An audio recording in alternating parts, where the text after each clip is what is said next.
अस्सलाम वालेकुम मारका क्या हाल है ठीक ठाक हो सेहत तबीयत तुहाडी ठीक है फिट फाट हो तुसां दे पे सादा यूट्यूब चैनल फखर देहात उम्मीद करने सारे बिरा ठीक ठाक हो सन बिल्कुल फिट फाट हो सन वीडियो अच्छी लगे तो लाइक सब्सक्राइब लाजमी करना ते आज दी वीडियो माशाल्लाह भेड़ां दी चराई दे मुतालिक हो सी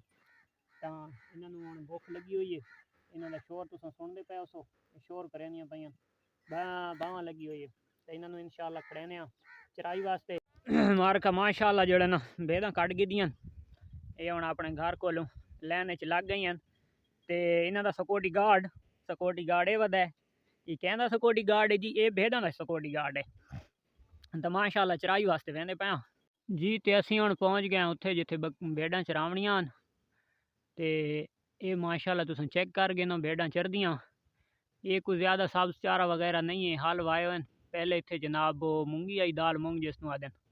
उसकी फसल आई तो ख़त्म हुई है हल शल वाए न तो बारिश आ गई है तो वो जो कोई दाना शाना गिर गया आई ना वो उग गया जी ये हाले पौधे निकलते ये छोटे छोटे पौधे पैन और कोई चीज़ नहीं है तो ये बासानी जो है ना इतने माशाल्लाह खलो के बड़ा सकून नाल खा रही हैं इस जितना एक छोटा जिहा बच्चा ही होवे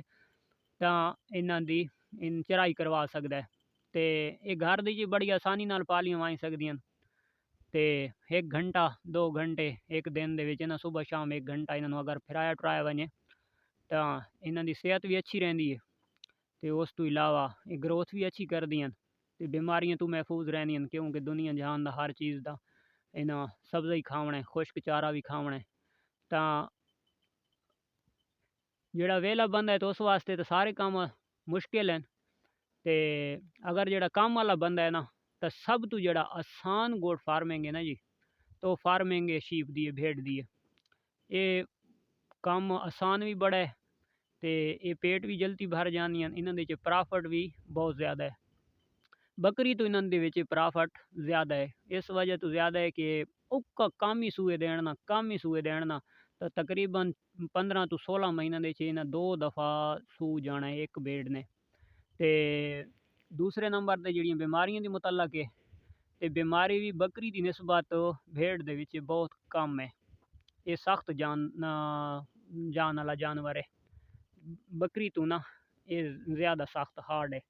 ते उस तो इलावा जितना भी सर्दी वाला इलाका होवे उस वास्ते भी ये बहुत अच्छी चीज़ है हर जगह दे उत्ते कामयाब है भेड़ कै नस्ल दी भी है चाहे दुम्बी है चाहे वो डेरा गादी खान वाली मुंदरे हैं चाहे ये देसी कजली है कहीं इलाके की भेड़ भी है ना तो सख्त जानवर है तो कहीं इलाके दे विच भी कामयाब है तो भेड़ा इ'यां गुजारे वाली होवें नॉर्मल ये तो माशाल्लाह क्रॉसिंग दे विच हैं इ'यां क्रॉसिंग दे विच सिर्फ ब्रीडर अच्छा रखो भेड़ां नॉर्मल अपने इलाके दियां लाओ उन्हां दे विच क्रॉसिंग करवाओ तो जेह्ड़ियां क्रॉस बच्चे बनसन वो माशाल्लाह अच्छे बनदे न तो उन्हां दे विच और दूसरे नंबर दे उत्ते भेड़ दे विच ना सब तो ज़्यादा अगर 10 सूए एक भेड़ देंदी है तो 10 दे विच तकरीबन कम तो कम जेह्ड़ा ना 7% यानी कि 7 तो 8 सूए दे विच मेल हैं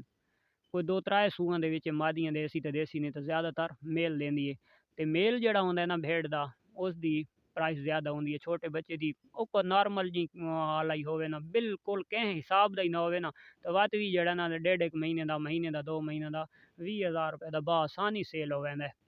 ते इस वजह तो अगर थोड़ा जिहा उस तो अच्छा हो सी तो 35-40 हज़ार रुपए दा या अगर उस तो भी अच्छा हो सी तो 1-2 महीने दा बच्चा 45-50 हज़ार 45-50 हज़ार दा बासानी सेल हो वैंदा है ते घर दे विच मंडियां दे ज़्यादा चक्कर ही नहीं खावणे पौंदे शौकीन हज़रात घर दे विच पहुँच आसन ते साडी वीडियो बनावण दा मकसद यही है कि होर कोई भी काम ना कर सकदे पैसे भी नहीं हैं तो चलो किसी यार दोस्त नूं आख के जानवर शानवर लाओ हिस्से दे उत्ते अद्ध उत्ते रख गिनो तो इस दे विच भी माशाल्लाह अल्लाह दी ज़ात बड़ी प्रॉफिट देंदी है अगर नसीब जा ते होए तां ये बहुत अच्छा चीज़ है और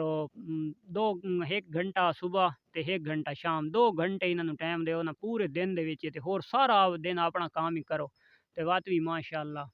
इन्हां दे च प्रॉफिट भी ठीक है और काम भी बहुत ज़बरदस्त है घर दे विच छत दे उत्ते कैं जगह दे उत्ते शहर दे विच देहात दे विच ये चीज़ रखी वाई सकदी है सर्दी दे विच इसदी ऊन वड्डी हो जावे तां इतनी ज़्यादा इन्हां दी ना पर्दे दा इंतज़ाम भी ना करो बस हल्की जी छत होवे ना मालूम जी जिथे बासानी ये जानवर रह सकदा है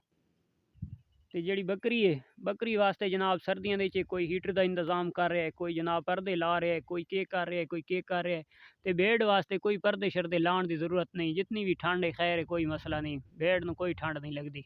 ये गर्मी इसनों होंदी है, ठंड नहीं लगती। ठंड वास्ते ये बहुत ज़बरदस्त चीज़ है। मरगत आज की वीडियो इतनी है, तो इंशाअल्लाह कल एक मिलने नई वीडियो दे विच। तब तक इजाज़त दो। अल्लाह हाफिज़।